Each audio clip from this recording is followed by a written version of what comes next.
Бүгінгі жасалатын пирогымыз аяқ асты келетін қонақтарымызға арналады. Бар жоғы 30 минут уақытыңыз кетеді. Онда менімен бірге бастаңыздар. Құрамына ұн, жұмыртқа, қант, сары май және қопсытқыш қосылады. Ұн мен қопсытқышты алдын ала араластырып дайындап қойдым, және үстінен қантты қосып бір келкі етіп араластырып, үстінен сары майды қостым. Сары май неғұрлым үй температурасында болса, соғұрлым жақсы болады.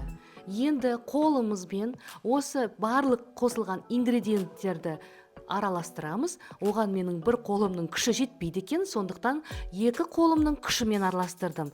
Және үгітілгенше араластыру керек.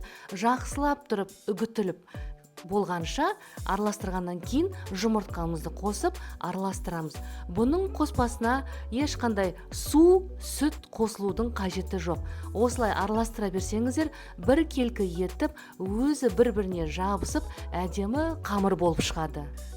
Қамырымызды тоңазытқышқа салудың түк те қажеті жоқ, бірден пісіре берсек болады.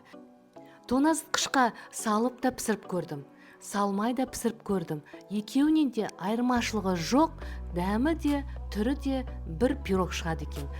Енді видеодан көргендеріңіздей пергамент төселген табамызға қамырымызды қолымызбен жайып шығамыз. Шет-шеттерін қабырғаларында көтеріп тегістейміз.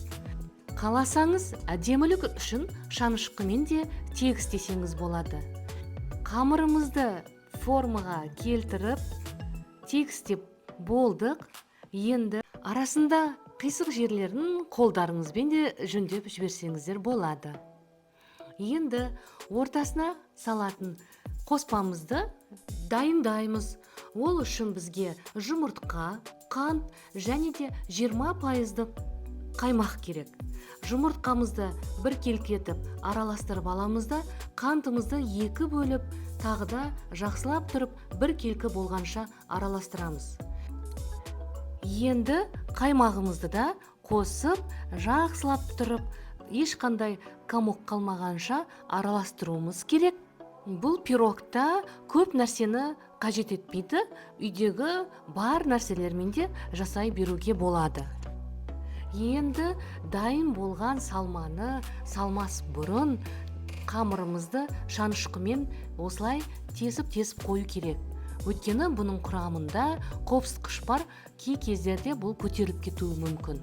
Енді салмамызды салып, духовкада 200-180 градуста 30 минутта пісіріп аламыз. Мінекей пирогымызда пісіп шықты. Енді әркім өз қалауынша әсемдеуге болады. Мен құлпынаймен және миятамен осылай стол үстіне әсемдеп қойдым. Егер ұнап жатса, маған жазылуды, тіркелуді ұмытпаңыздар.